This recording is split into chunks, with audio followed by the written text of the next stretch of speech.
Hello வணக்கம். இது உங்கள் சிவி ஜோன். எல்லாரும் எப்படி இருக்கீங்க? இப்போ பார்த்தீங்கன்னா லைவ்ல இருந்து ஒரு சம்பவம். அதாவது இதை பார்த்தோன்னு நான் கிளம்புறேன்னு சொல்லிட்டு அந்த என்னையா வேணும், என்ன தான் வேணும் அப்படின்னு ஒரு காமெடி ஒன்று இருக்கும். அதில் அந்த கடையில் இருக்கிறவர் வந்துட்டு ஓடுவார் பாருங்க. அந்த மாதிரி நம்மளாம் ஓட வேண்டியதான். உண்மையிலே என்னென்னா, காலையில் வந்து திவாகர் வந்து கேமரா முன்னாடி ரொம்ப வருத்தப்பட்டு சாப்பாடுக்கு வழி இல்லைங்க, ரொம்ப கஷ்டப்படுறான்னு சொல்லியிருந்தார். பின்னாடி என்ன பண்ணாங்க, கமருதனும் கானாவிடத்தை கலாய்ச்சாங்க. அதை கவனிக்கலை இவர். சரி கமருதன் தானே விட்டார். அதுக்கப்புறம் பார்த்தீங்கன்னா கலரசன் அதை போட்டு கொடுத்துட்டார் திவாகர்கிட்ட. இவர் போய் சண்டை போட்டார். சண்டை போட்டவொடனே இவர் என்ன பண்ணுறாரு, அப்போத்துலேருந்து ஃபுல்லாக நோண்டிக்கிட்டே இருக்கார். இவர் வந்துட்டு கேமரா முன்னாடி பர்ஃபார்மன்ஸ் பண்ணுறதுக்கு வராரு. அதுக்கு முன்னாடி வந்து கம்ப்ளைண்ட் பண்ணார்ல, அதில் இவர் காண்டாயிட்டார் கானா. அதனால் வந்து இவர் வந்து திவாகர் வந்து கேமரா முன்னாடி பர்ஃபார்மன்ஸ் பண்ண வராரு துஷார் கூட சேர்ந்து.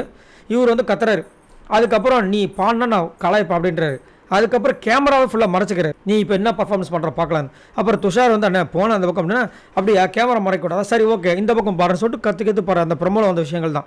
அப்புறம் இவருக்கு டென்ஷன் ஆகிடுது. திரும்ப போயிட்டு பிரவீன் கிட்ட சொல்கிறார். பிரவீன் இந்த பக்கமும் பேச முடியல, அந்த பக்கமும் பேச முடியல. இவர்கிட்ட சொன்னால் ஃப்ரெண்டு புரிஞ்சுப்பான்னு சொல்கிறாரு. இதுமாதிரி பண்ணாதானே. அப்போ என்னையே வந்து அவன் காலையில் வந்து கலாச்சான், நான் இல்லாத பொல்லாதெல்லாம் சொன்னான். அதனால் அவன்கிட்ட சாரி கேட்க சொல்லா. அந்த சாரி கேம் இல்லை நேற்று சொல்லிட்டாங்களேப்பா. அதை வந்து யாரோ ஒருத்தங்க பதிவு பண்ணியிருந்தா செம்ம சீனாக இருந்திருக்கு. அதுக்கப்புறம் இவர் என்ன பண்ணுறாரு, சொல்கிறாரு அவருக்கு பிடிக்கல அப்படின்னா விட்டுரு. அதேமாதிரி அவர் கேமரா எங்கன்னா போய் பண்ணிட்டோம்னு சொல்லிட்டு வட்டத்தில் நிற்க வைக்கிறார். இவர் அந்த பக்கம் போகிறாரு, வட்டத்துலேருந்து கத்துறாரு, பாட்டு பாடுறாரு. ஆனால் வட்டத்தில் நிற்கும்போது எல்லோரும் சைலண்ட்டாக இருக்கணுன்றது தான் பிரவீன் போட்ட ரூல்ஸ். ஆனால் அதை வந்து பிரவீனே அங்கே வந்து கவனிக்காமல் இருக்கார். இதனால தான் நிறைய பேர் வந்து பயாஸ்டுன்றாங்க. சின்ன விஷயந்தான்.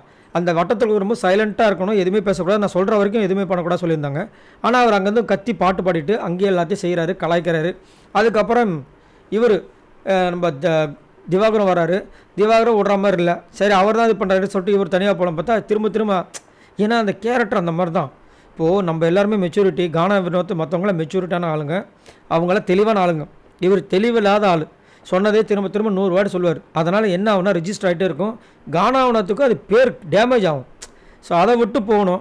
கடைசியில் பிரவீன் எப்படியோ சொல்லி சமாளித்து 2 பேரும் வெளியே அமுச்சு விட்டாப்புல. ஆனால் பிக் பாஸ் நல்லா ஜாலியாக என்ஜாய் பண்ணுறாரு போல இருக்குது.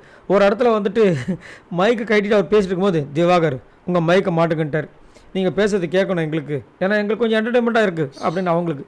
ரைட்ரா, சரி நீங்கள் உங்களோட கருத்தை சொல்லுங்கள். தொடர்ந்து இந்த மாதிரி போயிட்டுருக்கு. என்னென்னா ஒரு வேலிடான ஒரு சண்டை இருந்தால் நல்லாயிருக்கும். இந்த சண்டையை பார்த்தப்போ நம்மளுக்கு காண்டாகுது. அதை பற்றி மறக்காம கீழே கமெண்ட்ஸ் பண்ணுங்கள். பாய் நண்பர்களே.